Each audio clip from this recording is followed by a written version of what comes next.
adalah seorang pengasuh Rumah Tahfiz Al-A'raf.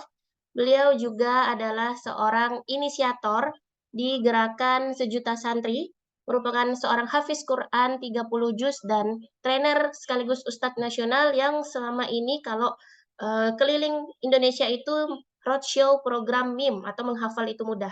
Jadi mengajak sebanyak-banyaknya orang untuk kembali ke Al-Quran dan menghafal Al-Quran dengan mudah dan menyenangkan. Bentar ya, kayaknya tidak bergerak nih yang saya share di layar. Nah, ini dia. Jadi Ustadz Ihsan ini sudah mondok, ini buat yang baru pertama kali ikutan ya. Beliau ini adalah lulusan dari Madrasah Ibtidaiyah Cisarai, Cikoneng, Ciamis. Lalu lanjut di SMP IT dan SMA IT Ibnu Sina Ciamis. Nah, jadi buat yang tinggalnya di Ciamis, tadi yang udah absen mungkin dari Jawa Barat, beliau ini juga asalnya dari Jawa Barat dulu. Walaupun kelahirannya adalah di Kalimantan, tapi dari kecil sampai besarnya itu kuliahnya atau sekolahnya itu di Pulau Jawa. Dan terakhir itu di Ma'had Tahfiz Al-Jandal dan Ma'had Ali An-Nuaimi. Nah, kemarin juga kembali mondok di juznya. Nah, buat yang sudah sering, berarti sudah kenal ya. Tadi ada Bunda yang sudah sering ikut kajian UIS di MIM gitu. Jadi malam hari ini seperti biasa, karena ini adalah serial Quranic Happiness, kita akan membahas apa sih yang ada di dalam Al-Quran, yaitu tentang pendidikan anak. Malam hari ini temanya menarik sekali karena tentang pendidikan anak dalam Al-Quran. Seperti apa Al-Quran mengajarkan kita untuk mendidik anak kita, supaya anak kita ini menjadi hamba yang Allah mau. Nah, kalau selama ini mungkin kita pengen anak kita menjadi anak yang kita mau. Kita maunya anak kita begini, begini, begitu, ya kan? Ternyata ada yang lebih tinggi lagi levelnya, yaitu memiliki anak menjadi yang Allah mau. Bagaimana caranya? Mungkin kita akan langsung dengarkan saja materinya dari Ustadz Ihsan ya. Saya cek dulu. Ustadz Ihsan sudah siap? Sudah ada belum nih Ustadz Ihsan? Assalamualaikum. Ustadz Ihsannya sudah ready?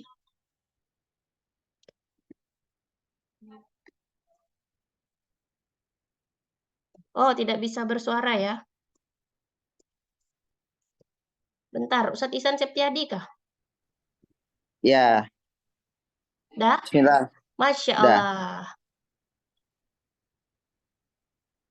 Oke, supaya tidak berlama-lama kita dengarkan saja materinya malam hari ini. Ayah bunda bang kakak, jangan lupa siapkan alat tulisnya karena kita harus mengikat ilmu dengan catatan supaya nanti bisa disampaikan kembali. Dan jangan lupa sebagai adab belajar, kalau tidak ada halangan, hidupkan kameranya. Supaya Ustadz Ihsan bisa langsung melihat siapa saja yang hadir malam hari ini. Nah, semoga juga malaikat yang menaungi sayapnya di kajian ilmu mendoakan dan mengaminkan doa-doa ayah bunda abang kakak yang hadir secara maksimal di kajian pada malam hari ini.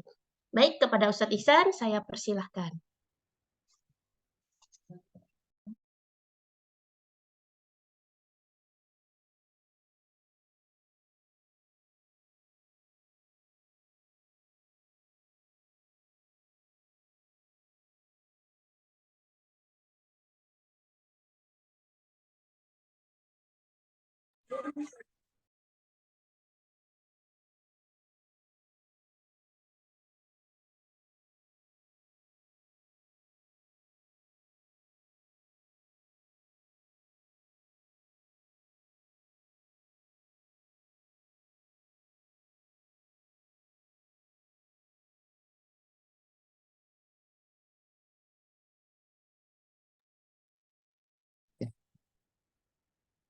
Oke.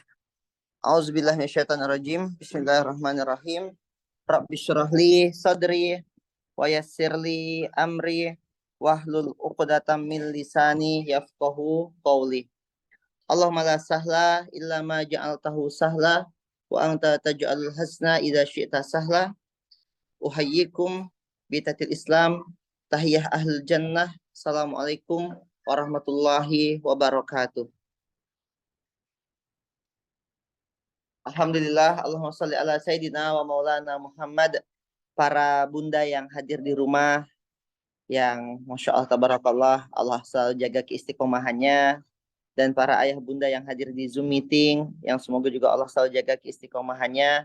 Jazakumullah khairan katsira, antum telah meluangkan waktu yang terbaik, dan itu menjadi bagian dari yang kau diniatkan infak, maka masuk dalam infak waktu gitu. Saya tahu waktu antum berharga, mungkin juga lelah, capek, bener ya Bu Roko ya. Apalagi rumah kayaknya bentar lagi rumah baru. Banjir ya. Ca- Capek, lelah pasti. Dan kalau bicara capek, lelah, saya pikir kita semua pasti punya alasan untuk hal itu. Tapi ternyata yang hadir di malam hari ini adalah para pemenang yang mengalahkan rasa capek letihnya untuk thalabul ilmi. Dan dikatakan man salaka tariqan, barang siapa yang berjalan di atas jalan keilmuan, man salaka tariqan yaltamisu fihi ilman, tujuannya satu, yaitu untuk menambah keilmuan yang membuat dia semakin dekat ke Allah. Sahalallahu tariqan ila jannah. Maka apa balasannya untuk mereka istiqomah di jalan keilmuan? Balasannya adalah surganya Allah, dimudahkan jalan menuju surga. Memang betul, tidak banyak orang yang bisa datang ke jalan ini. Karena kalau ditanya nanti lebih banyak mana, penghuni surga atau penghuni neraka? Sedikit jalannya, jalan sepi, jalan yang mungkin penuh dengan ujian, jalan yang mungkin penuh dengan tantangan, dengan banyaknya alasan, bisa saja seperti itu. Tapi inilah jalan yang memang dari dulu juga sedikit. Kalau ditanya mana lebih banyak kaum muslimin dengan kaum kafir Quraisy saat itu, perang Badar, 300 banding 3.000. Hari ini kalau ditanya lagi uh, apa kekuatan-kekuatan yang istilahnya kurang kurang baik dan lain-lain, juga banyak seperti itu. Nah, abang kakak bunda sekalian Allah rahmati, inilah kita yang hari ini sedang memantaskan diri untuk menjadi hamba Allah yang layak masuk ke surganya Allah. Karena gini, kita nih nggak tahu lah ya, kalau antum, kalau saya pribadi merasa banyak dosa, dosa miliaran, amal recehan, harapannya surga Firdaus gitu. Bener gak sih? Dosa miliaran. Kemudian apa? Amal receh. Ya, amal recehan. Kemudian harapannya apa? Surga paling tinggi, Firdaus. Masuk akal nggak kira-kira tuh? Masuk akal. Kecuali kalau dia diistiqomahkan. Nah, maka tadi tantangannya adalah istiqomah, dan itu berat karena ringan namanya istirahat. Nah, baik abang ibu sekalian, malam hari ini temanya sedikit baru. Kalau kemarin kita bahas tentang Bang Payung. Jadi kalau kemarin kita bahas tentang alam nasrah laka sodrok, tentang kelapangan hati begitu ya. Maka tema hari ini, tapi ini saya juga agak-agak malu nih depan-depan ini para ibu-ibu senior gitu. Karena tema hari ini kita akan membahas tentang inspirasi Al-Quran dalam mendidik anak. Kenapa? Karena begini, saya nggak bilang bahwa mendidik anak yang saya lakukan adalah yang paling terbaik dan paling benar. Tidak. Tentunya kami yang hari ini Allah anugerahkan 4 orang anak, 1 orang anak meninggal, tinggal 3 berarti, dan anak yang paling besar juga baru usia 7 tahun, masih terus belajar dan menggali inspirasi Al-Quran. Bagaimana sih cara mendidik anak sehingga nanti anak ini, sebagaimana bunda ini punya anak semua ya. Apa sih harapan kalau bunda punya anak? Pasti anaknya pengen jadi anak yang soleh, soleha. Bener gak? Ya, Yang soleh-soleha ya Ustaz. itu by defaultnya udah begitu ya. Fitrahnya semua orang yang punya anak pasti kalau ditanya pengen anak jadi apa, pasti jawabannya cuman pasti sama tuh, pasti pengen punya anak soleh dan soleha. Udah pasti bener ya kira-kira. Ya. Baru nanti turunannya ada tuh, soleh soleha, hafiz hafizoh, alim alimah, dai daiyah. Terus turunnya baru nanti jadi pengusaha, jadi dokter. Itu baru nanti turunannya gitu. Kan kalau ditanya langsung apakah antum pengen punya anak yang jadi dokter? Oh, ntar dulu gitu. Saya soleh. Bahkan ada Ustaz Yusuf Mansur bilang begitu ke Wirda. Wirda, Abi nggak mau tahu. Bahkan kalau Wirda nggak sekolah pun nggak kenapa-kenapa. Yang penting Wirda tetap sholat gitu bahasanya. Kan sholat ini bagian dari kesolehan kan. Nah, maka kami kemarin waktu umroh berkesempatan ke Taif. Tahu Taif? Satu tempat di mana Rasulullah hijrah sebelum ke Madinah, hijrahnya ke mana? Taif. Saat hijrah ke Taif, terima nggak kira-kira? Saya waktu Taif diterima nggak? Hah? Tidak, Pak Diterima Ustadz. nggak? Taif? Tidak, Pak Ustadz. Tidak. Waktu di Taif,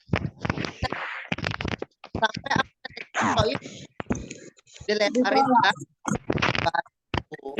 Sampai nanti itu apa?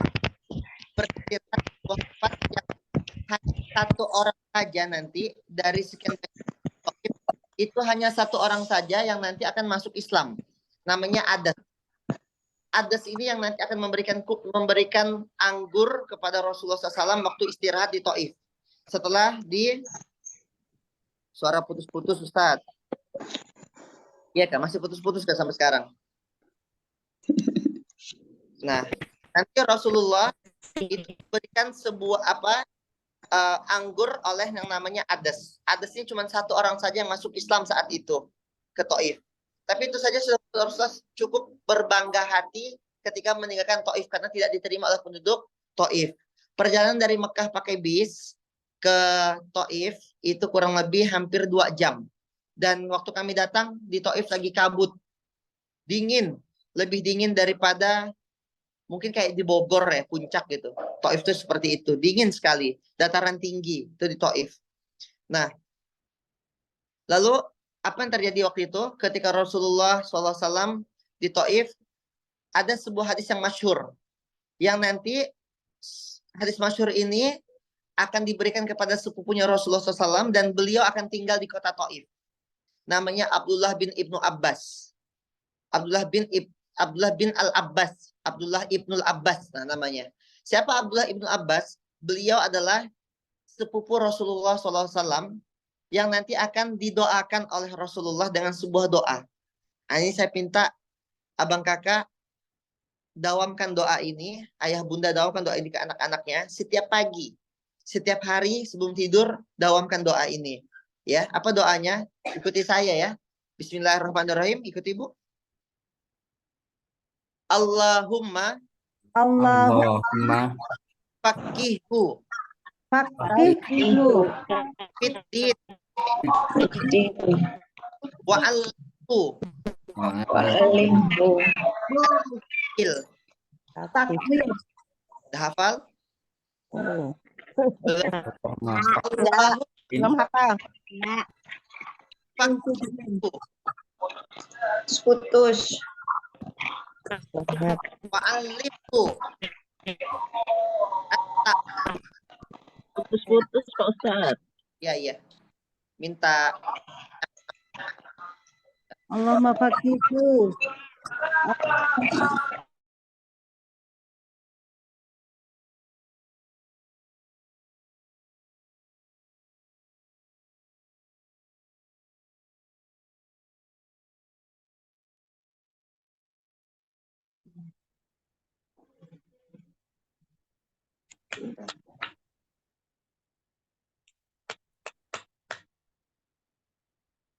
Oke, bismillah.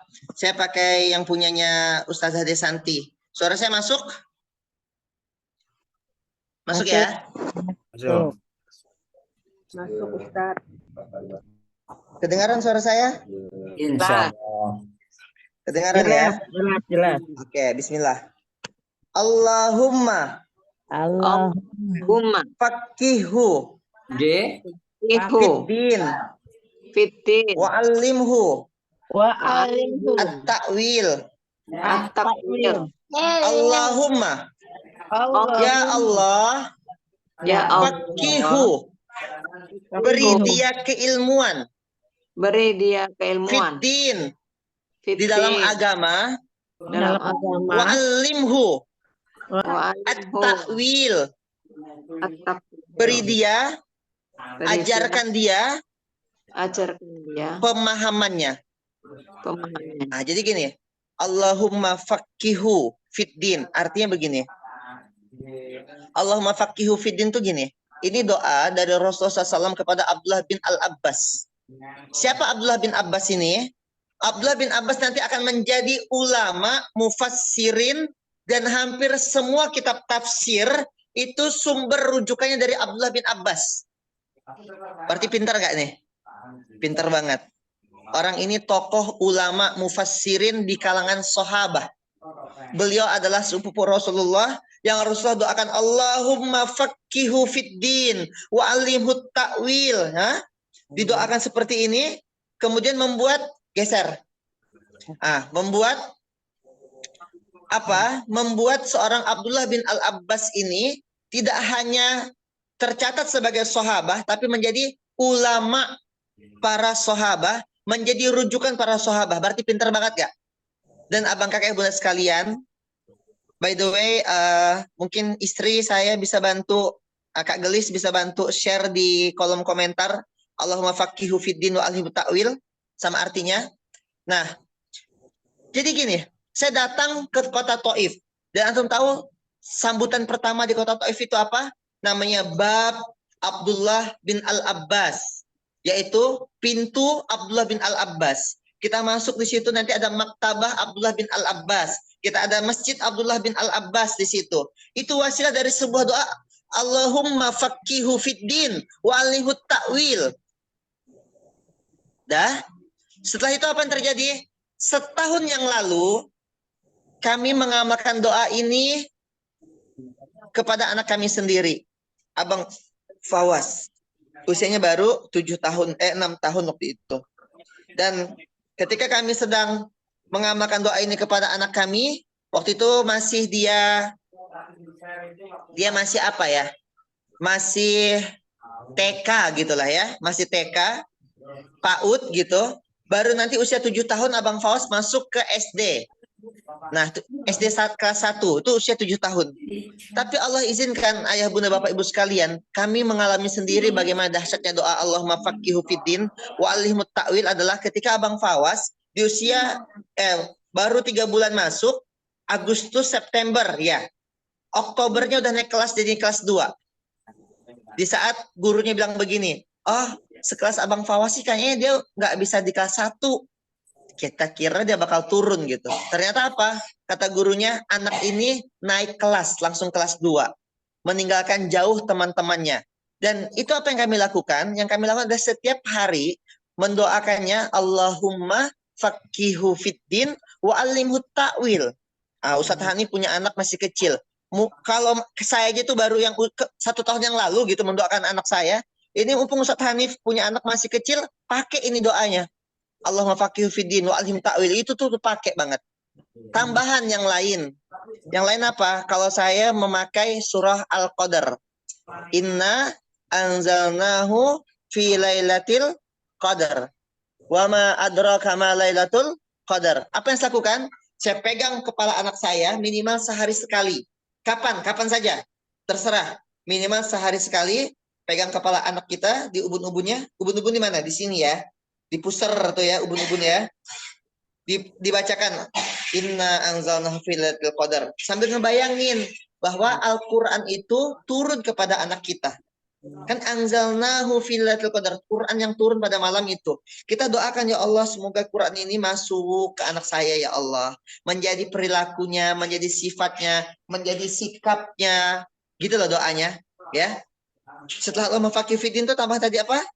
Inna anzalnahu fi lailatul qadar sampai salamun hatta matla'il fajar sampai terakhir. Sambil dibayangin dan minta sama Allah, ya Allah, dengan wasilah Quran ini turun ya Allah ke hatinya anak saya jadi Quran. Kalau hatinya berquran gimana? Lembut. Hatinya berquran bagaimana? Nggak ada penyakit hati, nggak jadi anak yang durhaka. Benar nggak? Kalau hatinya, kalau Quran sudah ada di hatinya, dari hati akan jadi di pikirannya. Kalau pikirannya berquran bagaimana? jadinya husnuzon, tidak suuzon, benar nggak? Kalau tangannya berkurang, nanti kan akan menjalar tuh dari hati ke tangan. Kalau tangannya berkurang jadi gimana? Tidak menyakiti, tidak mencuri, tidak menzolimi, betul? Kalau maaf, kemaluannya berquran, berarti tidak akan berzina. Lisannya berquran, berarti tidak akan berbohong. Matanya berquran, berarti tidak akan melihat hal-hal yang Allah haramkan. Kakinya berquran, berarti kakinya tidak akan melangkah ke tempat maksiat. Betul? Badannya berquran, berarti badannya nanti dijaga dari api neraka oleh Allah. Itu gimana cara masukinya? Inna anzalnahu fi lailatil qadar. Tuh pegangin kepalanya. Tuh Bu, Bintang, Amel. Siapa lagi? Nah, ini anaknya Bu Kasih. Siapa? Tika. Tiap hari tuh didawamkan. Minimal sehari sekali aja. Itu bukti sayang kita sama anak. Masa ya nggak sempat doain anak sendiri? Minimal kalaupun kita anak dah tertidur, minimal pas lagi tidur gitu sebelum kita tidur. Masuk kamar, pegang kepalanya. Ustadz, anak udah besar. Nggak apa-apa. Toh bagi kita sebesar-besarnya anaknya tetap anak kecil di mata kita mah. Karena kita yang mandiin dia, kita yang nyebokin dia, sunat kita juga yang ngipasin dia, benar nggak? Sebesar-besarnya anak kita tetap saja di mata kita dia mah anak kecil, benar nggak? Gitu loh. Dan ditambah satu lagi, pegang dadanya. Apa tuh dadanya? Bacakan ayat yang kita bahas kemarin. Alam nashrah laka sadrak wa wada'na anka wizrak alladzi anqadha zahrak wa rafa'na ka zikrak. Itu dadanya dilapangin sama Allah. Didatangin banyak kemudahan. Kan fa inna ma'al usri yusra, inna ma'al usri yusra, dan sungguh di balik kesusahan ada kemudahan. Itu bakal anak tuh datang dapat kemudahan. Dan itu kejadian kan Abang Fawas dimudahkan belajar, tiba-tiba udah masuk kelas 2 dan mengalami dari percepatan. Saya bicara ini adalah ke anak sendiri karena ini yang kami amalkan. Saya ingin menyampaikan apa yang kami amalkan. Kalau antum punya amalan yang lain, ahlan wa sahlan. Tapi kalau antum tanya ke saya, amalan saya apa ke anak saya, ya itu amalannya. Ya, Allahumma fakkihu fiddin wa alimhu ta'wil. Tambahkan inna anzalnahu fi lailatul qadar sampai akhir ayat. Kemudian tambahkan alam nasyrah laka sadrak. Pas antum pegang dada anak antum, tapi bapak-bapak, kalau dia punya anak perempuan, nggak boleh pegang dada. Pegangnya di mana? Punggung. Berarti. Oh, dah. Kalau bapak-bapak nggak boleh megang dada anak perempuannya, terutama anak yang sudah dewasa atau anak di usia 5 tahun ke atas. Jadi kalau punya anak perempuan 5 tahun ke atas usianya, bilang ke bapaknya, nggak boleh nyebokin lagi, nggak boleh mandiin lagi, nggak boleh megang dadanya, nggak boleh megang pantatnya, nggak boleh cium bibirnya. Itu bapak. Kalau ibunya gimana? Ibunya boleh. Ibunya boleh. Bapaknya tidak boleh. Nih, yang ayah-ayah di sini. Ya kalau punya anak atau punya cucu yang udah 5 tahun ke atas, udah nggak boleh pegang dada. Nggak boleh pegang, pantat. Nggak boleh mandiin. Nggak boleh nyebokin. Dah nggak boleh dah. 5 tahun ke atas. Dan kalau bisa jangan. Saya aja sengaja tidak. Saya tuh gini, seneng mandiin anak. Kalau saya. Kadang Bang Fawas, Bang Di itu masih saya mandiin. Ya, seneng aja gitu mandiin anak. Tapi khusus Medina, anak perempuan saya, sengaja saya tidak mau. Sengaja. Saya nggak mau nyebokin, saya nggak mau mandiin. Sengaja. Ya, menjaga marwahnya anak kita juga. Biarlah itu sama ibunya saja. Karena anak laki-laki saya Gemilang dan Fawas, itu baru bagian saya. Itu sengaja. Bisa dipahami ya? Dah.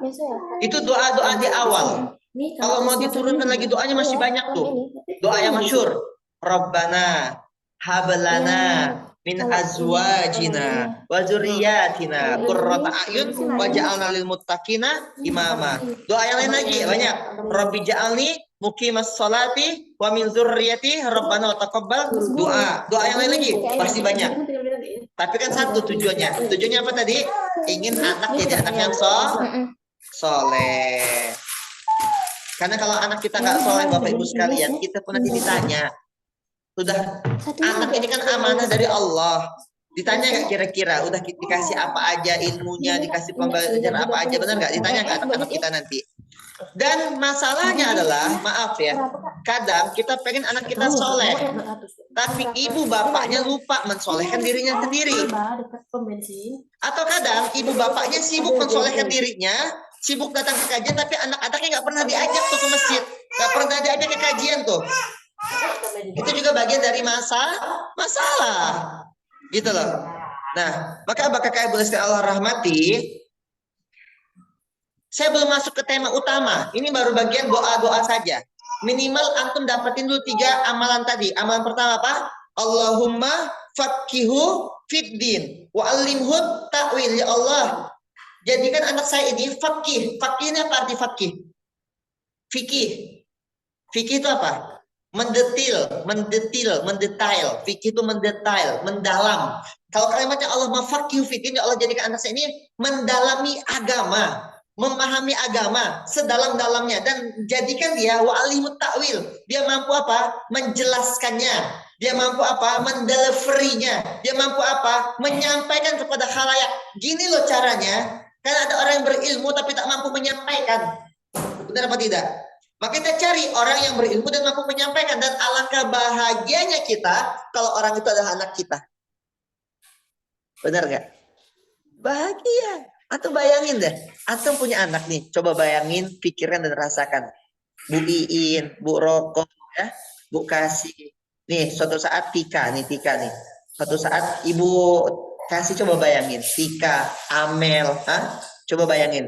Siapa lagi? Bintang, Vira, coba bayangin. Suatu saat dia setoran 30 juz di hadapan ustadznya. Disaksikan ibu-ibu sekalian, disaksikan bapak-bapak sekalian. Nangis ya kira-kira? Nangis. Jangankan juz 30 juz, dia selesai juz 30 aja nangis. Bener gak? Nangis. Nangisnya bukan nangis sedih, tapi nangis ya Allah, seneng gitu loh. Ya Allah, kalaupun saya tidak hafal 30 juz, belum hafal juz 30, tapi tolong ya Allah, jangan sampai anak saya tidak hafal 30 juz. Jangan sampai anak saya tidak selesai juz 30-nya. Kan begitu. Biarlah saya tertati-tati mencari uangnya ya Allah. Karena memang pendidikan zaman hari ini lumayan harganya. Tapi nggak apa-apa ya Allah. Demi anak saya hafal Quran 30 juz. Tapi anak saya selesai juz 30-nya. Nangis, gak mungkin gak nangis. Orang saya ngeliat Abang Fawaz selesai Al-Fatihah aja nangis waktu itu. Abang Fawaz orang yang kita dampingin Al-Fatihah dari awal banget. Dari yang dia nangis-nangis sampai akhirnya pas terakhir dia bisa setoran Al-Fatihah. Selesai waladolin lancar. Nangis lah. Ya Allah, bahagianya melihat anak selesai 30 apa? Bayangkan jangan 30 juz. Al-Fatihahnya ya Allah senangnya. Benar? Antum bayangin coba. Dahsyat. Maka jangan muluk-muluk deh dulu. Ini poin pertama dalam kajian kita. Nanti sebenarnya ada 7 ilmu yang harus dikuasai oleh anak kita supaya anak ini menjadi anak yang soleh. Malam ini prolog. Biasa kajian kita ini serial. Nggak selesai sekali pertemuan. Dan saya punya 7 bab. 1 bab saja ini bisa jadi kajiannya 7 kali. Ya kayak kemarin kajian alam nasyarah kasodorok 3 kali kajian kan kita kan. Nah, ya. Jadi siap gak ikut kajiannya terus menerus nih? Ini ada 7 bab loh kajian parenting bahagia namanya. Insya Allah Pak Ustaz. 7 bab. Ini baru ngomongin bab pertama, ini bisa aja 7 kali pertemuan kita. Malam hari ini saya baru prolog. Ya, antum ya di sini ada yang nangis. Nah, tadi Kak udah nangis. Itu baru ngebayangin bagaimana itu kejadian. Bayang nggak? Siap ya? Ini kita akan bahas parenting bahagia. Why saya bahas parenting bahagia? Ternyata saya melihat banyak orang tua hari ini siap melahirkan anak, tapi tidak siap mendidik anak. Benar apa tidak? Dia pikir mendidik anak itu cuma dia kerja, kasih duit. Yang penting kebutuhannya udah, baju dibelikan, mainan dikasih, motor dibelikan, sampai ngutang-ngutang tak jadi masalah. Yang penting anak sekolah, handphone dibelikan sampai ada yang kredit waktu zaman COVID. Nggak apa-apa. Bapak berhutang demi sekolah anak nggak masalah. Dia pikir cuma begitu. Enggak. Kalau anak mampu belajar ilmu duniawi tapi tidak pernah antum kasih ilmu akhirat, pertanggungjawabannya lebih besar. Hati-hati. Ini saya bicara dalam kapasitas saya sebagai anak dan saya sebagai orang tua. Mungkin di hadapan ayah bunda, saya adalah anak. Usia saya baru 32 tahun. Tapi bisa jadi di lain sisi, saya juga adalah orang tua dari 4 orang anak yang Allah amanahkan ke saya pada hari ini. Maka demi Allah, abang kakak bunda sekalian, seorang, Masya Allah, barakallahu fikum.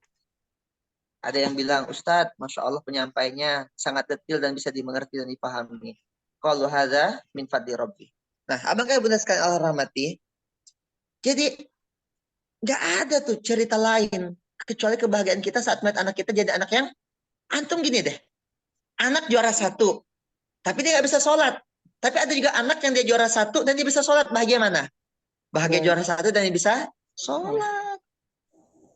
Dahsyat. Saya tuh yang lihat video Abang Fawas mimpin jadi imam waktu kami lagi berangkat kemana waktu itu ya? Waktu umroh bulan kemarin, anak Abang Fawas kami tinggalkan di Mempawah sama neneknya. Neneknya ke Pak sekolah, ditipin ke SDIT anak soleh di sana. Ternyata lagi-lagi di antara semua anak-anak itu ini anak bersinar gitu. Kemudian dijadikan imam, divideoin sama neneknya, dikirim ke mungkin sama gurunya, dikirim ke neneknya, neneknya kirim ke saya. Nangis, seneng banget ya Allah, Abang Fawas jadi imam, sholat. Itu tuh nggak bisa apa namanya, nggak bisa diungkapkan dengan kata-kata, senengnya gitu, bahagianya. Dan tidak ada yang lain adalah bahwa salah satu caranya supaya anak ini bisa jadi anak yang soleh, ya kitanya dulu yang belajar, kitanya dulu yang dilihat sama dia. Sekarang kalau mana Abang Fawas lagi main? Kadang kalau saya tanya Abang Fawas mau jadi apa? Mau jadi ustadz. Kayak siapa bang? Kayak ayah. Oh berarti bener nih. Dia udah ngelihat bapaknya begini. Kan begitu. Minimal kita jadi contoh teladan. Karena kalau dia tidak ketemu teladan di dalam rumah, dia akan mencari teladan di luar rumah. Masalahnya, apakah dia ketemu orang yang baik atau tidak baik? Saya ulangi ya. Antum boleh catat ini. Ketika seorang anak tidak ketemu teladan di dalam rumah, maka dia akan mencari teladan di luar rumah. Dan betapa banyak anak yang rusak akhlaknya karena dia mencari teladan di luar rumah. Benar apa tidak? Maaf, bicara anak bukan cuma bicara melahirkan, tapi bicara mendidiknya. Dan demi Allah kita akan ditanya tentang hal itu. Mimpi kami adalah suatu saat punya masjid yang ramah anak. Anak-anak boleh main di masjid itu, anak-anak boleh teriak, bahkan mungkin anak-anak boleh mencoret-coret tembok masjid itu. Karena ada sebuah kalimat dari Muhammad Al-Fatih.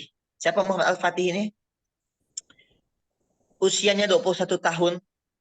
Allah izinkan orang ini nanti akan menaklukkan Konstantinopel, membuka Konstantinopel, dan sekarang Konstantinopel dikenal dengan Turki. Dialah penakluk Turki. Usia baru 21 tahun. Waktu itu dia berkata begini. Dia menyampaikan sebuah masjid yang tidak ada suara berisik dari anak-anak, maka bersedihlah. Kenapa? Karena sebentar lagi tidak akan ada yang sholat di dalam masjid itu. Saya ulangi sekali lagi. Sebuah masjid yang tidak didengar suara gaduh, suara berisik dari anak-anak, maka bersedihlah. Kenapa? Sebentar lagi tidak akan ada yang sholat di masjid itu. Dan tak kejadian, coba untuk perhatikan deh.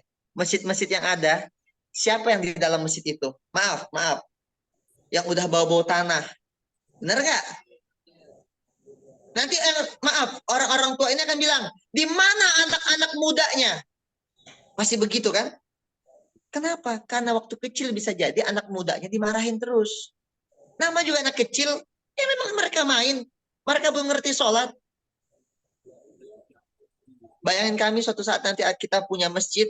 Masjid ini biarkan anak itu bermain Lego di masjid. Yang penting pas sholat, Legonya diberesin. Siapa yang ngeberesin? Nggak mesti anak kecil itu. Marbotnya yang beresin. Biarkan masjid jadi tempat di mana dia punya memori keindahan di dalam hidupnya. Jadi ke masjid itu indah gitu loh memorinya. Bukan di masjid itu kena marah, bukan di masjid itu kena hina, bukan di masjid itu kena jewer, kena asingkan, matanya kalau bahasanya diconomin itu apa sih? Terbelalak gitu mata. Wih, awas ya. Oh. Melotot, bukan yang dipelototin. Jadi anak-anak tuh di masjid tuh ketemunya apa? Senyum, salam, sapa, ramah, santun gitu loh. Jadi sehingga anak-anak tuh kalau datang ke masjid tuh, masjid yuk, rame, seru loh di masjid. Seneng loh di masjid, bisa main, bisa coret-coret tembok, gak apa-apa. Orang habis coret-coret tembok, antum chat lagi kok hilang. Daripada antum marahin seorang anak dan setelah dimarahin kemudian dia nggak mau datang ke masjid lagi, kita kehilangan satu generasi yang akan meneruskan sholat di dalam masjid itu. Dan siapa akan ditanya? Saya pernah cuma gara-gara numpang pipis ya, walaupun memang saya tahu adabnya nggak boleh, secara adab tuh nggak baik. Tapi nama orang kebelet gimana sih? Carilah masjid. Begitu cari masjid, dapatlah sebuah masjid. Ini pengalaman saya pribadi. Kemudian kami pipis. Habis pipis, ketemu dengan marbotnya. Dipelototin, dimarahin, disindir, ya hampir kena bully juga kita di situ. Woi, ngapain kencing di sini? Masjid nih, bukan tempat kencing. Saya tuh cuma kayak keluar dari WC tuh kaget gitu. Jaga galak banget gitu. Serius, ini di Pontianak, Saya bisa sebutin nama masjidnya dan saya bisa tunjukin siapa orangnya, masih hidup orangnya. Kaget kan kita digituin. Kira-kira kalau ibu digituin mau lagi gak ke masjid itu? Ibu aja gak mau bagi anak-anak. Lalu kita berharap anak kita anak yang soleh, masjidnya aja gak ramah. Kebayang gak? Nah ini yang kalau di sini ada orang yang senang ke masjid, kabarin. Jangan marah-marah dengan anak dalam masjid. Ramah-ramah dengan anak. Gak apa-apa. Kalau dulu kami punya rumah tuh, dari depan ke belakang, masuk ke kamar, semua coretan. Semua coretan. Dan biarlah. Toh nanti pas mau Idul Fitri, baru kita cat ulang. Selesai. Nggak ada yang harus marah-marah. Nggak ada yang harus marah-marah. Masjid juga begitu. Berantakan. Karena ada orang. Kalau nggak ada orang, berdebu dia. Ya. Sama aja kan berarti sama-sama kotor. Benar nggak? Ada orang berantakan, nggak ada orang juga kotor, debu. Sama aja. Emang tugasnya marbot, tugasnya pengurus ya namanya yang ngebersihin gitu loh. Sama setiap hari rumah harus disapu nggak? Ya begitulah dia masjid juga. Nah abang kakak kok jadi larinya ke masjid ya? Oh iya karena memang pendidikannya di masjid. Karena nanti gini, kalau antum mau melihat bagaimana Rasulullah mendidik para sahabat, di manakah sekolahnya? Di masjid. Masjid apa? Masjid Nabawi. Sampai sekarang kalau saya doakan abang kakak suatu saat datang ke Masjid Nabawi untuk umroh. Amin. Antum akan melihat anak-anak kecil 4 tahun, 5 tahun duduk baca Quran. Setoran ke syekh. Usia 7 tahun dah selesai 30 juz mungkin. Dari Al-Fatihah sampai Anas bisa baca tanpa buka Quran. Ketemu tuh anak-anaknya nanti tuh di apa Nabawi tuh ketemu tuh kayak gitu. Sampai sekarang masjid itu tempat sekolah. Jadi jangan pisahkan sekolah dengan masjid. Maka kalau ada anak-anak yang putus sekolah, harusnya aneh. Kenapa? Karena masjidnya bertaburan. Benar nggak? Sana masjid, masjid. Oh, di mana-mana. Kadang bersaut-sautan azan. Tapi kok ada anak yang putus sekolah? Tapi kok ada anak yang miskin? Tapi kok ada yang pengangguran? Nanti konsep masjid itu adalah konsep di mana dia menjadi solusi bagi semua umat. Antum lihat, di Madinah pengangguran nggak ada. Kenapa? Kerja di mana? Di masjid. Coba perhatikan, ada berapa ribu orang karyawan Masjid Nabawi, ada beribu orang karyawan Masjid Al-Haram. Sekarang kita tanya, ada berapa karyawan di masjid kita? Dan digaji nggak masjid itu? Satu ya Pak Ustadz di sini. Digaji nggak? Kalaupun digaji, sebagian mungkin ada yang menggaji. Contoh Masjid Raya Mujahidin, misalnya gitu ya, kalau di Pontianak. Tapi yang sebagian besar digaji nggak? Digaji dengan 2M. Makasih Mas. Kan begitu. Nah, benar Ustadz. Saya pernah melihat kejadian tersebut. Salah satu pengurus masjid marah-marah. Kesatuan karena pas sholat lari-lari. Oh. Wiwit. Panggil Wiwit. Nah, jadi Masjid harus jadi tempat yang ramah anak. Supaya apa? Supaya anak-anak senang ke masjid. Begitu anak senang ke masjid, di WC, Wit. Begitu anak senang ke masjid, dia akan jadi anak yang melihat keindahan sholat, ngaji, sholawatan. Benar nggak? Lama-lama anak jadi anak yang soleh. Maka rumus pertama kalau antum pengen anak antum soleh, rumus pertama, ajarkan dia membaca Al-Quran. Abang Fawas, anak saya. Kalau saya ngomong Abang Fawas itu karena saya pengen bilang begini loh. Saya sudah melakukannya terlebih dahulu gitu. Berarti ini bukan teori ya. Ini bukan teori. Bukan ingin membanggakan anak saya, bukan. Tapi saya pengen sampaikan bahwa ini sudah kami amalkan gitu loh. Nah, ajaran pertama di rumah ini, anak-anak harus bisa baca Al-Quran dulu. Sambilan nanti calistungnya. Ini kita bahas nanti calistung. Apa saja urutannya? Urutan paling pertama adalah ajarkan anak-anak baca Al-Quran, mengenal huruf hijaiyah dulu sebelum dia mengenal huruf abjadiyah. Itu yang paling pertama. Karena abang kakak ibu sekalian Allah rahmati, nggak tahu kenapa saya tuh selalu punya keyakinan bukan anak yang pintar yang bisa ngafal Quran, tapi anak yang berquran yang Allah pintarkan. Saya ulangi ya, bukan anak yang pintar yang bisa baca Quran atau ngafal Quran, tapi anak yang baca Quran dan yang ngafal Quran yang dipintarkan oleh Allah. Selalu begitu rumusnya. Ya logikanya gini. Tante Wiwit. Mana dia? Wit. Sebentar. Nah, jadi ini harus kita sadari dulu. Dan keindahan-keindahan seperti ini yang udah kita bayangin. Nanti ada satu lagi. Amalan sebelum tidur yang saya hakul yakin ini wajib dilakukan. Kalau ini sebelum tidur. Kapan ini dilakukan? Ini semoga tadi kan alam nasraka sodorok yang tadi itu kapan saja boleh. Tapi ada satu amalan wajib sebelum tidur yang kami lakukan setiap malamnya. Apa amalannya? Amalannya meridoi anak-anak kita. Meridoi anak-anak kita. Dan memaafkan semua salahnya sebelum kita tidur.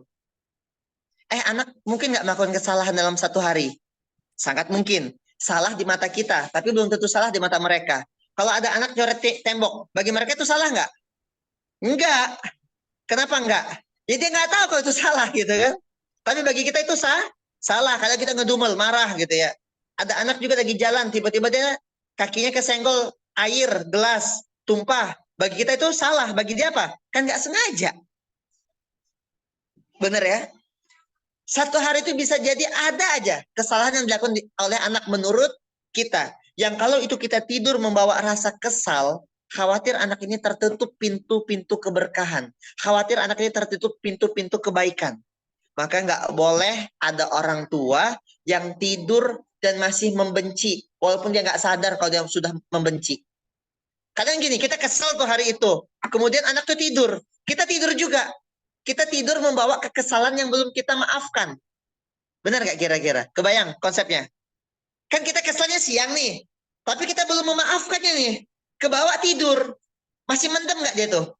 Masih mendem. Benar nggak? Masih mendem. Besoknya dia ngelakuin hal kesal lagi. Makin mendem. Kamu nih kemarin udah kasih tahu. Ini sekarang lagi. Lalu muncul kalimat-kalimat yang tidak baik. Nakal sekali sih. Nggak tahu diatur. Oh, macam-macam tuh kalimatnya. Keluar. Bahaya nggak kira-kira? Bahaya banget. Lalu tidur lagi kita belum memaafkan. Mendem itu mendem jadi energi yang tidak baik. Sehingga nanti nggak tahu kenapa anak ini dipenuhi dengan ketidakbaikan dalam hidupnya. Ketemu teman, temannya nggak baik. Ketemu orang ditipu. Kemudian mungkin di sekolah dibully. Mungkin di sekolah dia bukan anak yang berprestasi. Susah masuk pelajaran. Bisa jadi ada kekesalan orang tua yang membuat anak ini terhalang dari kebaikan. Kalau antum hari ini melihat, Ustadz, anakku gini-gini, jangan-jangan ada kekesalan di masa yang lalu. Maka ada kalimat yang harus kita sama-sama dawamkan sebelum tidur. Ikuti saya ya. Ya Allah, aku ridho kepada anakku. Sebut anaknya satu-satu. Kalau misalnya anak antum 5, satu-satu tuh ngomongnya. Jangan 5-5-nya. Satu-satu. Kalau saya itu Abang Fawas dulu biasanya. Kalau saya ke Abang Fawas itu kayak gini. Bang Fawas, ayah ridho sama Bang Fawas. Ini kalau bahasa saya. Kalau bahasa saya ya. Tadi kan bahasa yang formal. Ini bahasa yang tidak formalnya. Gini bahasanya. Ya Allah, Ayah ridho, ibu ridho, sama abang Fawas. Sebut namanya. Langsung di telinganya tuh. Ya, Ridho sama abang Fawas. Kalau nama anak ibu Tika, sebut ayah, bunda, Ridho sama Tika. Kalau namanya Amel, aku Ridho sama Amel. Ah, gitulah ya. Ridho. Dari kapan? Dari sejak kamu dalam perut ibumu sampai nanti kamu meninggal dunia. Ayah dan ibu akan terus meridhoimu. Dari bintang sejak dalam perut ibu sampai nanti bintang meninggal dunia, ibu tetap meridhoimu. Keren nggak tuh doanya kayak gitu? Kan kita nggak tahu siapa yang duluan meninggal. Nah, karena kita nggak tahu, ditambahkan lanjutannya.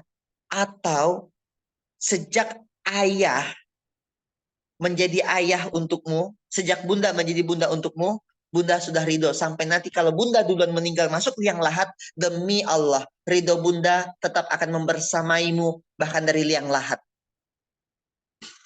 Dahsyat nggak tuh? Kalau anak didoain begitu, diridhoi oleh orang tuanya, dari sejak dia lahir sampai dia meninggal, dari sejak orang tuanya disebut ibu olehnya, kan anak punya fase masing-masing menyebut ibu kan? Bisa ngomong, mah, pak, itu kan ada fasenya masing-masing kan? Dari sejak dia lahir kita menjadi ibu untuk dia, dari sejak dia lahir kita menjadi bapak untuk dia, dari sejak itu kita ridho sampai nanti kita meninggal duluan gitu, misalnya kita meninggal duluan, kita meridhoinya, dahsyat Pak Bu. Wajar nggak kalau anak yang diridho ini akan jadi anak yang sukses? Jadi anak yang penuh keberkahan, penuh dengan kebaikan, hidupnya penuh dengan keberuntungan, hidupnya penuh dengan bersinar. Dahsyat ya kira-kira? Ini amalan-amalan. Ringan amalannya insya Allah. Tapi itu dahsyat gitu loh. Dan saya ngelihat sendiri. Abang Faus tuh ya Allah. Sekali lagi, kalau saya ngomong Abang Faus, bukan berarti saya pengen terlalu ujub atau apa gitu kepada antum. Tapi saya ingin sampaikan, kami sudah melakukannya 1 tahun. Kebayang nggak kalau antum baru punya anak masih kecil, antum lakukan dari sekarang gitu. Ustaz, saya sudah terlanjur gede. Tidak ada kata terlambat. Ya, Allahumma faqih fiddin. Inna anzal fil qadar. Alam nashrah laka sadrak, atau perempuan bapaknya pegang belakang alam nashrah laka sadrak. Lalu kemudian tambahkan sebelum tidur setiap malam amalnya apa? Ya Allah, ayah ridho sama Tika. Bunda ridho sama Tika. Sejak Tika lahir sampai Tika nanti meninggal dunia, ayah dan bunda pasti meridhoi Tika. Atau nanti kalau bunda, atau dari sejak bunda menjadi bundamu nak, sampai nanti bunda meninggal dunia, ridho bunda sama ayah tetap akan membersamaimu. Bahkan dari liang lahat kami tetap akan meridhoimu. Dahsyat itu. Tidak ada marah, tidak ada dendam, semuanya kebaikan.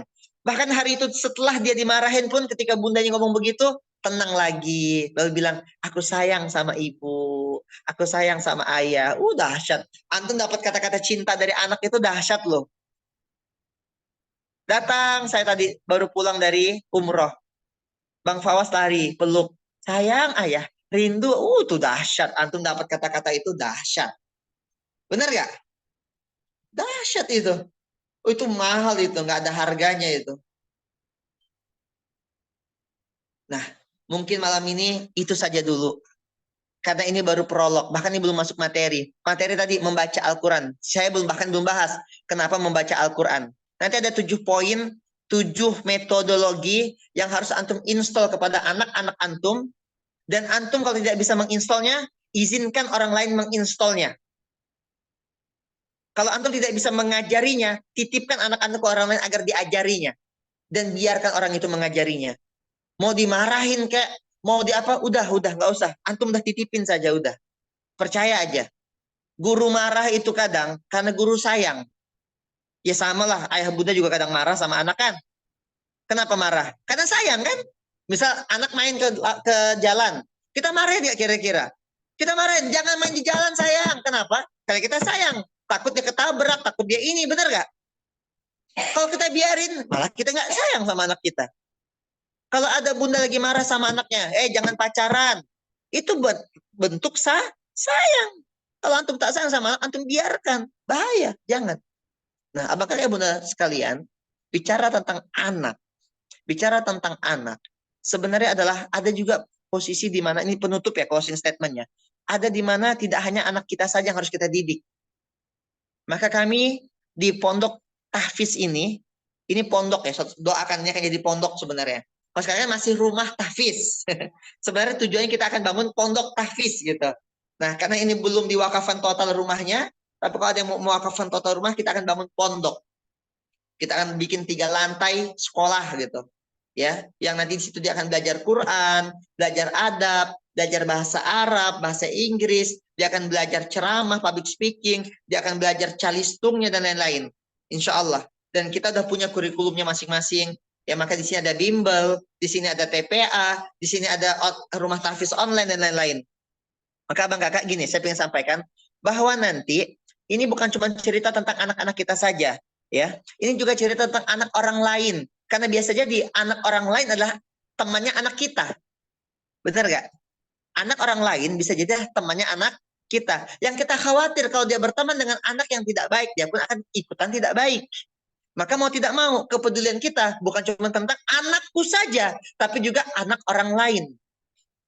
Maka saya kemarin ngajak kepada para bunda di Sabtu yang kemarin, sebelum umroh, yuk ajak ke sini. Gitu loh. Kalau kami betul kepedulian kami bisa mengajar, kemudian yang lain bisa mengajak orang lain ke sini, kan begitu. Nah, maka abang kayak ibu sekalian, kami punya mimpi besar hari ini. Apa mimpi besarnya?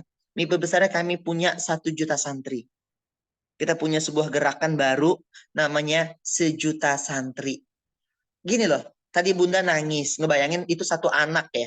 Bisa ngafal Quran 30 juz. Sampai nangis bunda. Sekarang kebayang nggak kalau ada 1 juta penghafal Al-Quran. Lahir di Indonesia. Jadi apa Indonesia? Kebayang nggak? Bisa jadi mimpi ini bukan tidak mesti harus tercapai saat saya masih hidup. Tapi minimal kita punya mimpi, cita-cita. Dan ini melanjutkan cita-cita dari Syekh Ali Jaber. Sebelum meninggal dunia, Syekh Ali Jaber punya mimpi. Mimpinya apa? 1 juta penghafal Quran. Nah, kami singkat. 1 juta penghafal Quran kita singkat jadi 1 juta santri. Maka insya Allah per malam hari ini saya ingin mengenalkan kepada abang kakak ibu sekalian, kita punya gerakan baru namanya gerakan 1 juta santri. Gerakan apa namanya? 1 juta santri penghafal Quran. Dan bukan hanya penghafal Quran. Kita akan mendidik santri yang dia bisa menghafal Quran, yang dia bisa berdagang, sebagaimana Rasulullah berdagang, yang dia bisa juga membangun baitul mal, sehingga dia bisa memberikan dampak positif yang banyak kepada orang lain, dan dia juga bisa punya keilmuan soft skill lain sebagainya. Karena kami hari ini, ya kami pengusaha, kami juga sebagai orang yang dipercaya untuk public speaking, ceramah ke sana kemari, kami juga penulis buku. Nah, kami juga seorang public speaker, bisa bahasa Arab dan lain sebagainya. Kami juga seorang leadership yang kemarin jadi tour leader, udah 3 kali keberangkatan umroh dan lain sebagainya.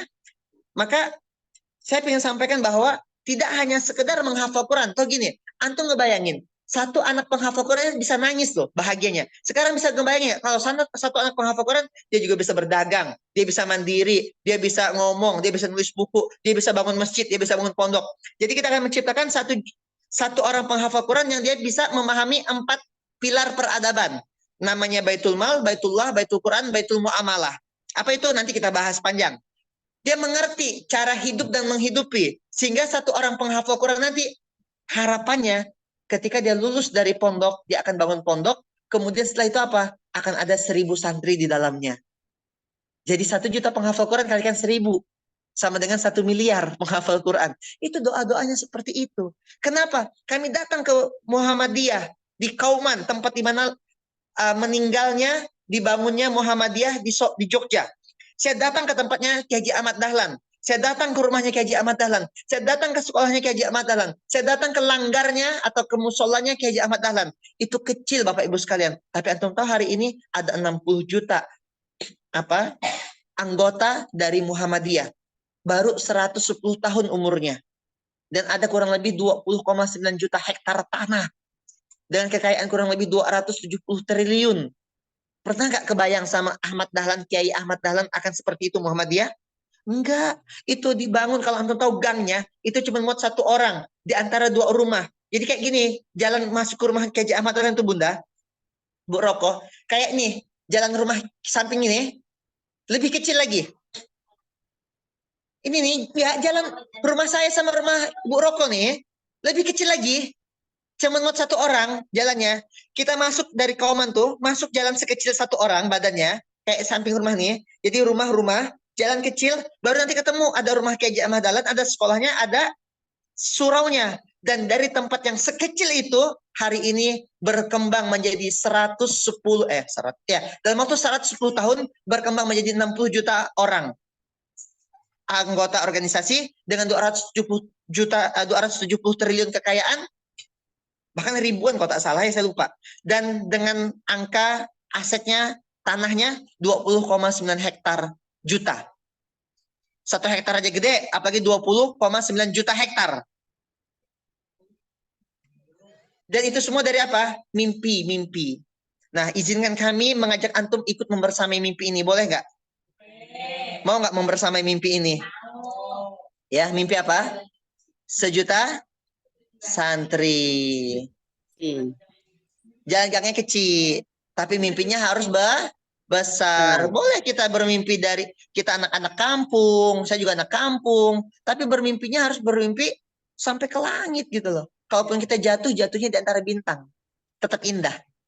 Kalaupun misalnya suatu saat saya meninggal dunia dan belum tercapai 1 juta santri, setidaknya saya sudah mati dan menghadap ke Allah, ya Allah, Engkau yang sudah memanggilku. Dan izin nanti mungkin ada Ustadz Hanif, ada Bu Roko yang terus melanjutkan 1 juta santri. Ada siapa di sini? Ada Bunda Winarni, ada Bunda Tarsi, ada Bunda Yuni, yang terus akan melanjutkan apa? 1 juta santri. Nah, dan ini ada laporan progres hafalan Al-Quran pondok pesantren yang bagian dari 1 juta santri. Ada 1 juz, 4 juz. Nah, ya. Jadi siap ya, abang kakak membersamai gerakan 1 juta santri. Nah, setidaknya kalau kita tidak menghafal Quran, kita ikut dalam program pencetakan para penghafal Al-Quran. Kita cetak. Setidaknya kalau anak kita tidak hafal Quran, setidaknya kita ikut mencetak anak orang lain menjadi penghafal Quran. Sama nggak kira-kira pahalanya? Sama.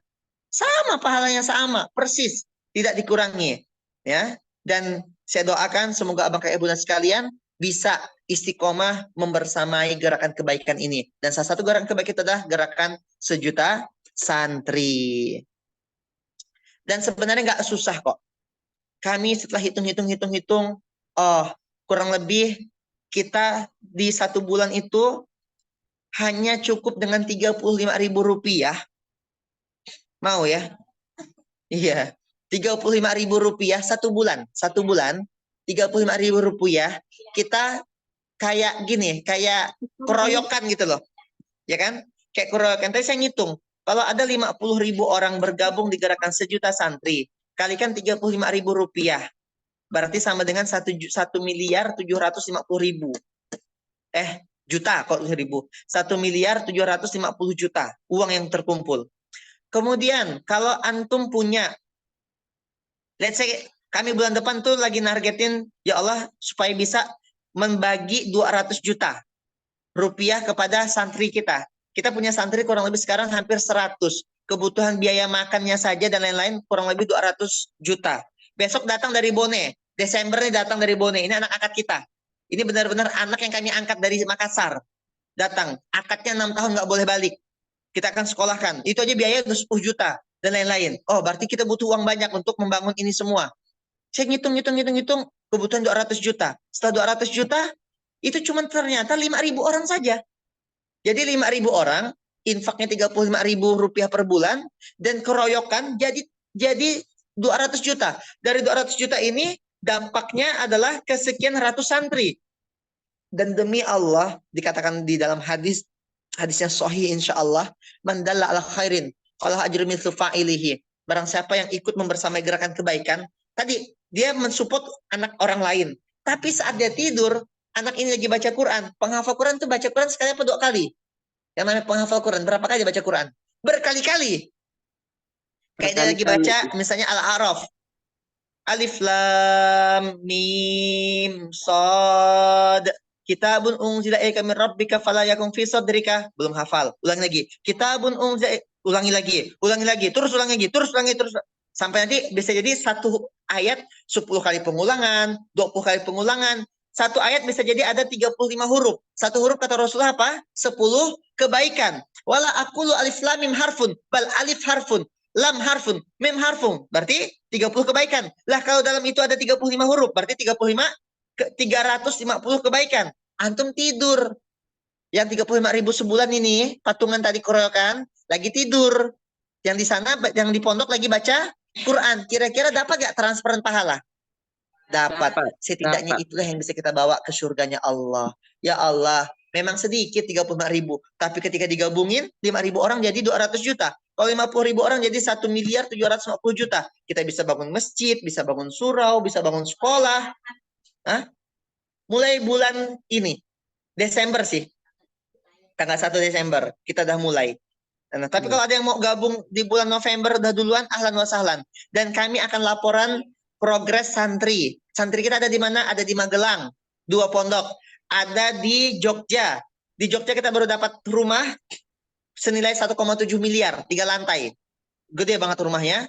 Kemudian kita dapat di Jakal 1 rumah. Kita dapat juga lahan 460 meter persegi. Dan kalau dikembangin nanti bisa jadi 1.200 meter persegi.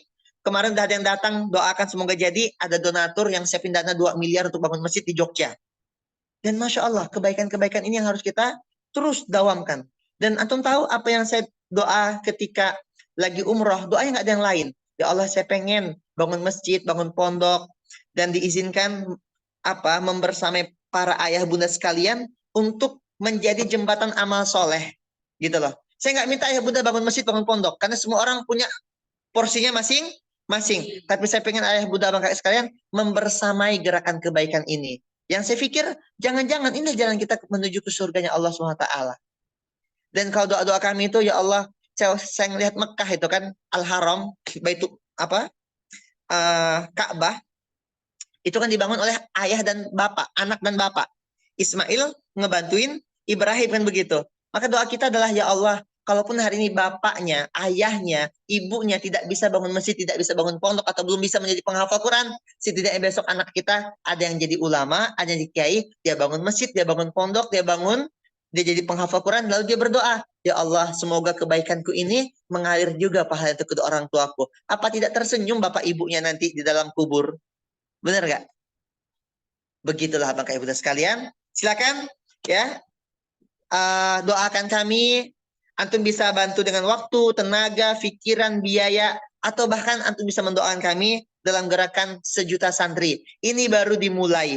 Ini dapat insight-nya kemarin waktu kami ke Jogja, dan lebih dikuatkan lagi ketika kami sedang ada di Mekah, sedang umroh. Lebih dikuatkan lagi. Maka Bapak Ibu sekalian, silakan setidaknya kalau antum belum bisa bantu waktu, tenaga, dan lain, doakan kami agar Allah mudahkan perjalanannya menuju gerakan 1 juta santri, sehingga nanti akan lahir 1 juta penghafal Al-Quran. Insya Allah. Barakallahu fikum. Saya Ihsan Septiadi undur diri. Saya kembalikan kepada Kak Gelis. Mana Kak Gelis? Siap? Nah, oke. Barakallahu fikum. Assalamualaikum warahmatullahi wabarakatuh. Waalaikumsalam warahmatullahi wabarakatuh. Luar biasa sekali ya materi. Nah, sekarang kita buka tanya jawab ya. Saya bunda kakak yang mau bertanya, silakan angkat tangannya pada yang berbicara langsung atau juga boleh di kolom.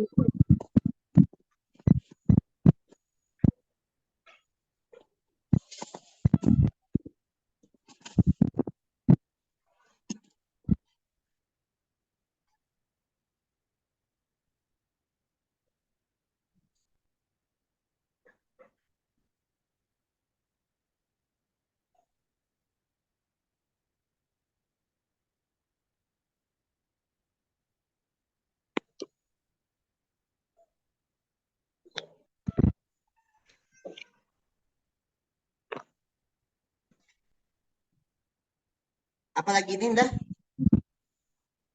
Saya jawab.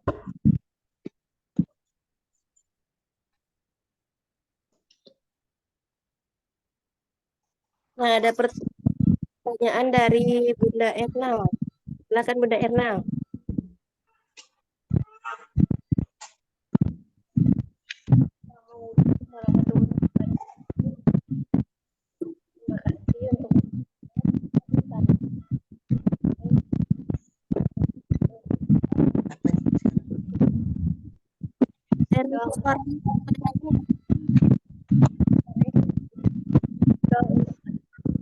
Ada yang mau bertanya?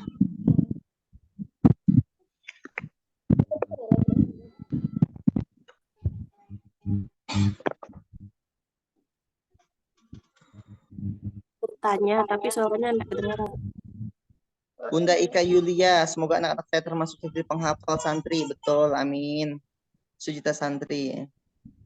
Amin. Bunda Waryanti, semoga anak kami bisa jadi bagian dari sejuta. Amin. Allahumma amin. Ya, daftarkan anak-anak jadi bagian sejuta santri nanti ya. Siapa mau bertanya nih? Saya. Sebentar.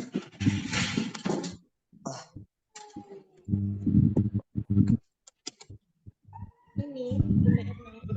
Silakan Bunda. Assalamualaikum warahmatullahi wabarakatuh. Waalaikumsalam warahmatullahi wabarakatuh. Terima kasih untuk waktunya. Saya mau ini apa namanya? Tadi kan ngipin doa ya, doa buat anak ya Pak ya. Antu yang doa buat anak, yang bacain surat Al-Qadar, surat Alam Nasroh, sama meridoi anak tuh kan itu. Cuman ini permasalahannya saya kan anak-anak saya kan korban perceraian ya Pak. Jadi anak saya tuh yang laki-laki ikut sama ayahnya, terus yang perempuan ikut sama neneknya. Itu cara saya melakukan doa yang baca surat Al-Qadar yang harus megang kepala sama megang dada, itu caranya gimana? Sementara kan saya sama anak-anak jauh. Oke, baik Bunda Erna. Jadi pertanyaannya tadi gimana caranya untuk memegang dada anak ya, Bunda ya? Karena kondisinya suami istrinya sudah bercerai, ayah bundanya bercerai, dan kondisinya jauh. Mungkin seperti itu ya Bunda? Ya betul. Anak saya yang laki-laki ikut sama ayahnya, yang perempuan ikut sama neneknya. Sementara saya di sini kerja. Tapi saya pengen mendoakan anak saya seperti yang tadi Pak Ustadz bilang, memegang kepala sama memegang dada gitu kan, supaya anak saya tuh bisa lebih soleha, lebih soleh ada gitu ya dua-duanya. Itu caranya gimana kalau kondisinya seperti saya jauh? Oke, saya jawab langsung ya. Jadi caranya kayak visualisasi gitu loh dari jauh. Ya Allah, saya kirimkan doa ini, doain apa ayat ini, surah ini untuk anak saya. Gitu aja. Jadi kayak sambil ngebayangin tuh anak kepala kita. Atau kalau misalnya video call bisa tuh. Bisa pakai video call gitu loh. Nah, ya Allah, kamu ya gini, itu bisa kayak gitu. Gitu sih, Bunda. Jawabannya. Tetap dikirimkan. Kalau saya kayak lagi jauh tuh, saya kemarin umroh, saya kan tidak ada di rumah. Maka saya cara gimana? Saya kirimkan doa-doa terbaik. Bismillahirrahmanirrahim. Untuk rumah saya, untuk istri saya, untuk anak-anak saya, untuk orang yang ada di rumah ini dan yang membersamai para santri sekalian. Dikirimin doa-doanya. Begitu. Ya, sip. Kebayang Anda ya? Terima kasih Pak Ustadz. Assalamualaikum warahmatullahi wabarakatuh. Waalaikumsalam warahmatullahi wabarakatuh. Ustaz, Afwan, mohon izin bertanya, kalau doa untuk seorang ayah masih jauh dari agama dan tidak ada keinginan memberi ketaatan, ya doakan saja. Allahumma hdihi. Ya Allah, Allah yahdi. Semoga Allah memberi dia hidayah. Doakan saja seperti itu. Dan kalau antum lagi melakukan amal soleh, izin, ya Allah, semoga amal soleh ini menjadi wasilah datangnya hidayah untuk kedua orang tua saya, gitu loh. Nah, misalnya nanti antum ikut ini, misalnya nanti antum ikut gerakan sejuta santri misalnya nanti ya 35.000 sebulan misalnya gitu. Nah ya Allah, kalau ini diterima olehmu jadi amal soleh untukku, dicatat sebagai amal soleh, maka izin ya Allah 35.000 rupiah ini mengalir kebaikannya untuk kedua orang tuaku ya Allah gitu. Dan semoga dia dapat hidayah setelah itu ya Allah. Karena tidak ada kebaikan yang paling tinggi kecuali kebaikan yang berupa dapat hidayah. Gitu ya. By the way, saya tanya balik nih. Siapa di sini yang siap jadi orang yang membersamai gerakan sejuta santri dengan 35.000 rupiah per bulan? Per bulan loh ini. Nah, katakan saya dong. Saya Ustadz siap 35.000 sebulan. Gitu. Ya, kalau yang siap. Yang nggak siap saya doakan. Semoga suatu saat anak-anaknya jadi para penghafal Quran. Dan bahkan tidak menutup kemungkinan dari sejuta santri itu adalah anak antum yang akan kita support untuk jadi penghafal Quran. Benar nggak? Ya kan? Jadi gini, hari antum infaknya 35.000. Jangan-jangan suatu saat uang itu ya untuk anak antum juga gitu loh sebenarnya. Bener nggak? Iya kan? Jadi insya Allah lah 35.000 sebulan itu lebih murah daripada ongkos bensin tiap sebulan. Nah kadang bensin aja berapa tuh? 200.000, 300.000 sebulan ya. Sebulan. Siap ya? 35.000 sebulan. Dan bayangin, ternyata uang itu justru nanti balik lagi untuk anak antum sendiri. Wah, siap ya? 35.000 sebulan, insya Allah lah. Tidak lebih mahal dibanding kalau kita datang makan ke steak gitu loh. Makan steak atau makan berdua bakso. Bakso berdua udah bisa 50.000 ya. Bener nggak? Berdua bakso. Bakso tuh 35.000 semangkok. 2 mangkok 30.000. Teh 5.000. 40.000. Parkir 2.000. Kalau pakai mobil 3.000. 43.000. Belum ketemu jajanan, gorengan. 3 bungkus pecel. Ternyata 3 bungkus pecel bisa bikin masuk surga. Bener nggak? Nah,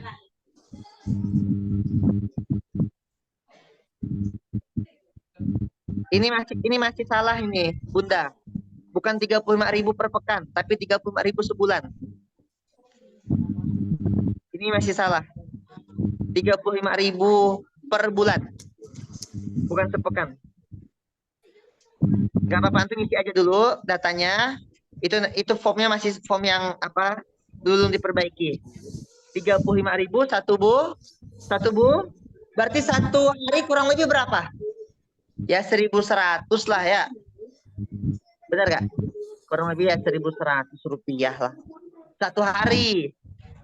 Kalau 30 hari kan ya sekitar 3.000 sekian lah gitu ya. Ya murah lah insya Allah. Sip.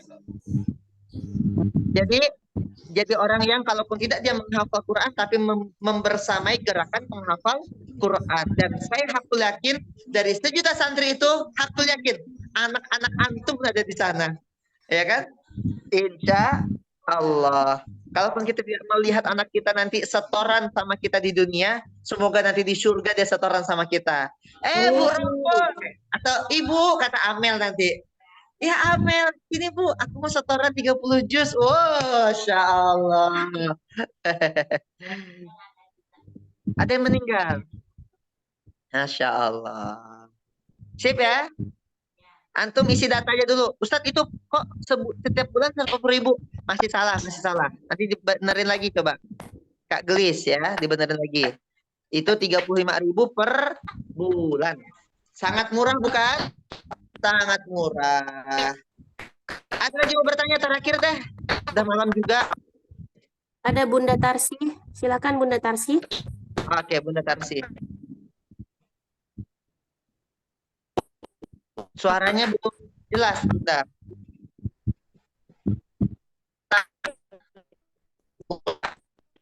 Enggak jelas, Bunda.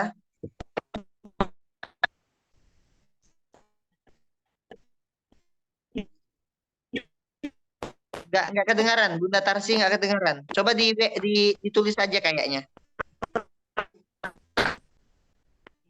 Matikan dulu, habis itu coba hidupkan lagi.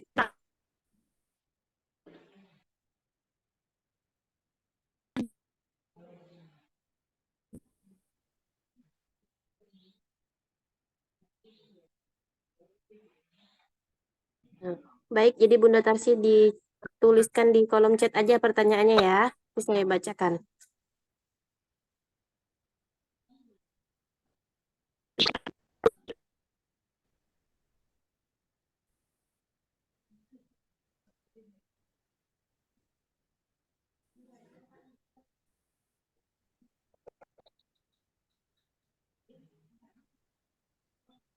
Ya, semoga Allah mudahkan ayah bunda abang kakak yang ingin jadi orang tua asuh. Semoga dari wasilah kita mengasuh anak orang lain yang ingin belajar menghafal Quran, maka Allah mudahkan juga anak-anak kita menjadi penghafal Al-Quran.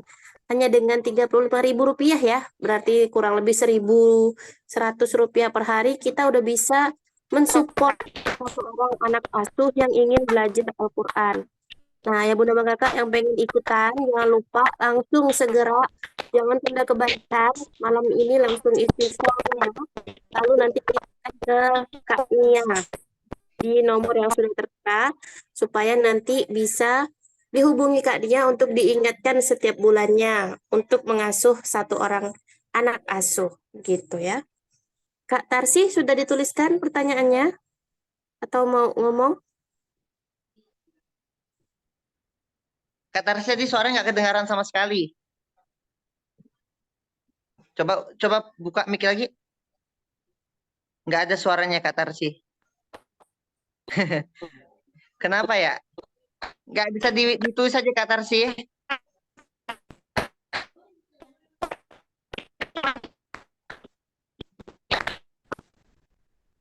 Ada suara, tapi tidak jelas.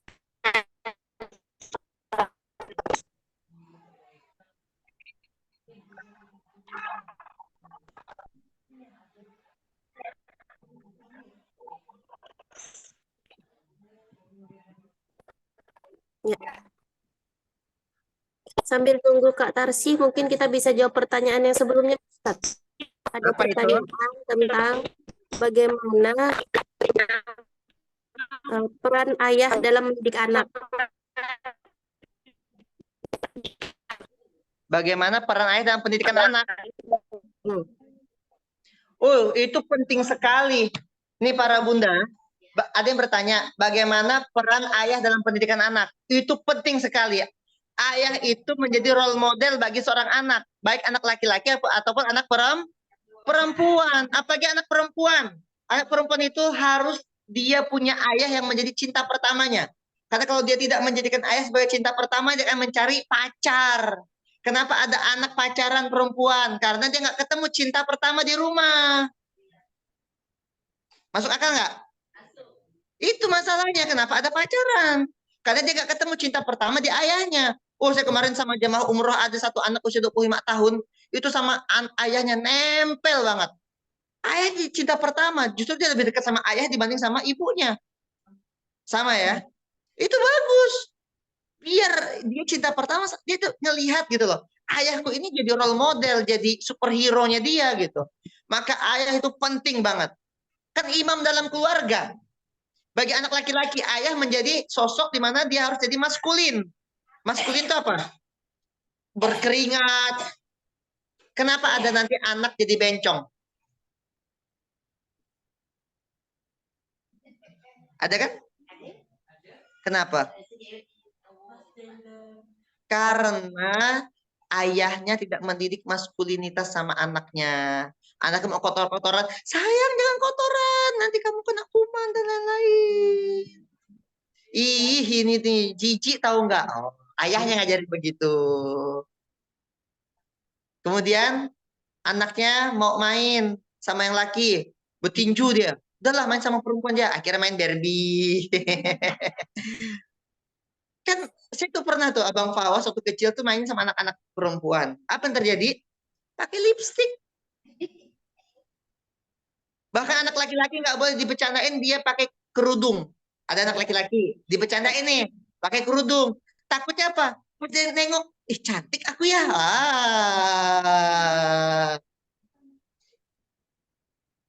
Jangan, nggak boleh. Kakaknya diajarin nggak boleh.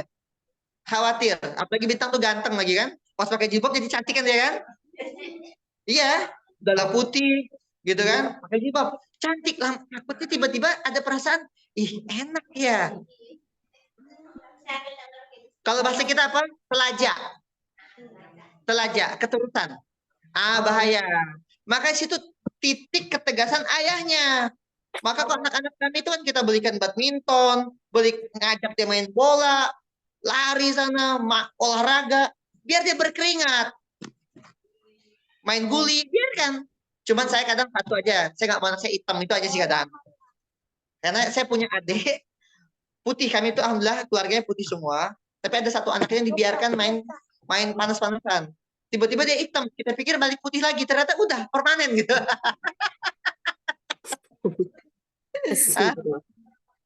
Yang umrah kemarin, adik saya yang kemarin tuh. Iya, cuma dia sendiri yang hitam di rumah tuh. Saya cuman kalau anak saya nggak ngizinkan dia gini, saya izinkan dia main di luar, cuman tidak panas-panasan. Karena nanti dampaknya bisa kayak kurapan, ada panuan, kemudian nanti dampaknya kepala dia pusing kan kena panas ya, pusing dan lain-lain. Banyaklah dampak-dampak lain. Saya sengaja kalau siang-siang enggak. Tapi kalau pagi kita panas-panasan. Kami itu punya agenda tiap Sabtu pagi ke Untan, Bu. Sabtu pagi saya tuh keluar ke Untan. Ngapain? Jalan. Dan memang sengaja matahari itu kita membiarkan badan kita terpapar matahari gitu loh. Biarkan dia main. Kadang Abang Fawas sama Gemilang itu berantem. Biarin aja, emang dia laki kok. Paling nanti supaya nggak terlalu parah ya kita lihatlah. Kalau dia udah mulai ada yang tercekik situ baru masuk gitu. Tapi biaran itu dunia lakinya gitu. Biar laki itu tahu ini lo laki gitu loh. Nah, kalau perempuan, perempuan jangan jadikan dia main sama laki-laki. Tapi kalau kecil gimana Ustaz? Sebatas sewajarnya saja. Nanti kalau udah besar, jangan. Takutnya jadi tomboy. Karena saya ketemu nih banyak juga yang akhirnya tomboy lama-lama jadi penyuka sejenis. Perempuan sama perempuan, yang satunya tomboy, yang satunya feminim gitu. Ketemu saya di Pontianak juga banyak. Iya, ketemu. Kadang di mall lagi jalan kayak cowok, tapi pas cek perempuan, pegangan tangan, gitu-gitulah ya. Ya, kalau cowok itu yang biasa di gym, gay, kayak gitu-gitu. Saya pernah waktu itu suatu ketika lagi pakai motor, ban motornya kempes, kemudian tiba-tiba apa yang terjadi? Si tukangnya kayaknya pedofil ya. Jadi kayak, yuklah kita main. Jelek lah pokoknya kayak gitu ya. Nah, bahaya, hati-hati. Maka laki-laki disinilah fungsinya bapak. Tegas, tapi bukan keras ya, tapi tegas. Kalau saya datang ke rumah,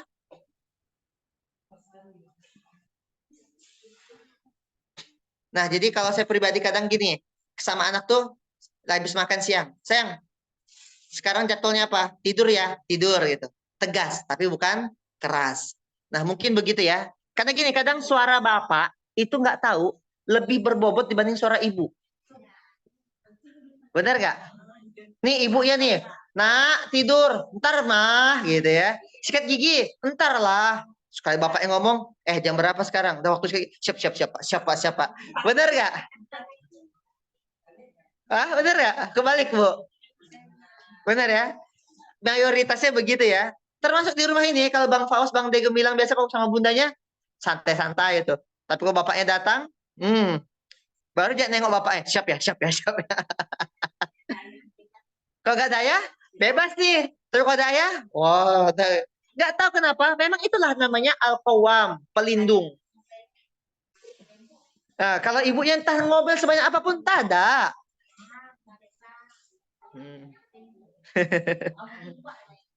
Sip ya, gitu ya, abang kakak bunda sekalian. Saya rasa cukup. Terakhir, apa nih terakhir?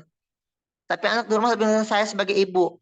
Bapaknya nggak pernah sama sekali. Itu lain cerita. Bisa jadi bapaknya kenapa tidak didengarkan sama sekali. Ada banyak faktornya. Kalau dibahas panjang lagi. Next, pekan depan kita bahas. Jadi ayah yang selayaknya ayah gitu ya. Memberitahu anak main HP apalagi YouTube. Ayahnya yang selalu lihat YouTube. Jelaslah anak mengikuti. Kalau pengen menghentikan anak main HP atau nonton YouTube, berhentikan dulu bapaknya dari handphonenya. Dah itu. Sip ya, itu dulu. Makasih banyak. Kita tutup dengan doa. Bunda. Baik, jadi untuk yang pertanyaan selanjutnya, insya Allah nanti kita akan bahas lagi di kajian berikutnya. Jadi pastikan ya Bunda, Abang, Kakak, ajak pasangannya supaya yang belajar bukan cuma bundanya tapi juga ayahnya. Kalau yang hari ini hadir suaminya, supaya istrinya juga belajar, supaya sama-sama sefrekuensi, sama-sama mendidik anaknya dengan yang Allah mau, dengan Al-Quran, dengan pedoman yang... Bunda, ini Bunda Tarsih nih, yang tadi kita janji mau kita balas nih Bunda. Ya, Bunda Tarsih. Ustadz, untuk setoran hafal Al-Quran sampai belajar bersama saya. Sudah di RTA. Oh, boleh. Anak kecil atau bukan? Boleh kok. Nanti Bunda japri saja ke saya atau ke Kak Gelis gimana bergabungnya gitu ya. Boleh aja, boleh aja. Boleh. Dah, sip. Itu Bunda, boleh. Baik, jadi Bunda Tarsi nanti kirimkan data anak-anak santrinya ke kita supaya kita bisa bantu pantau untuk setoran hafalannya ya Bunda. Nanti insya Allah kita bikinkan raportnya juga untuk mereka. Baik, sepertinya malam hari ini sampai di sini saja ya Bunda Bang Kakak. sebelum kita akhiri kajian pada malam hari ini, saya ingin mengingatkan lagi untuk ayah bunda, abang kakak yang ingin jadi bagian nih. Ada Bunda Siti Hidayah yang udah langsung transfer nih. Masya Allah, tabarakallah ya. Jadi yang mau jadi bagian segera isi formnya supaya nanti tiap bulan bisa diingatkan untuk support anak-anak di Indonesia belajar Quran jadi penghafal Al-Quran dalam program Sejuta Santri. Nah, malam hari ini kita tutup dengan membaca hamdalah, alhamdulillahirabbil alamin, dan doa penutup majelis. Subhanakallahumma wa bihamdika asyhadu an la ilaha illa anta astaghfiruka wa atubu ilaik. Ya, kami mohon maaf jika masih banyak kekurangan dan banyak kesalahan, kehilafan kata, karena kekurangan, kelemahan itu datangnya dari diri saya sendiri, dan kesempurnaan itu hanyalah milik Allah Subhanahu wa Ta'ala. Terima kasih, syukron, jazakumullah khairan kasiran kepada ayah bunda bang kakak semua yang sudah hadir. Semoga ilmu yang malam hari ini kita dapatkan bisa kita praktekkan, bisa kita siarkan, dan bisa bermanfaat untuk diri kita dan anak keturunan kita. Sekian dari saya. Assalamualaikum warahmatullahi wabarakatuh. Waalaikumsalam warahmatullahi wabarakatuh. Terima kasih Ustaz. Syukron ya. Terima kasih Ustaz. Assalamualaikum. Assalamualaikum. Waalaikumsalam warahmatullahi wabarakatuh.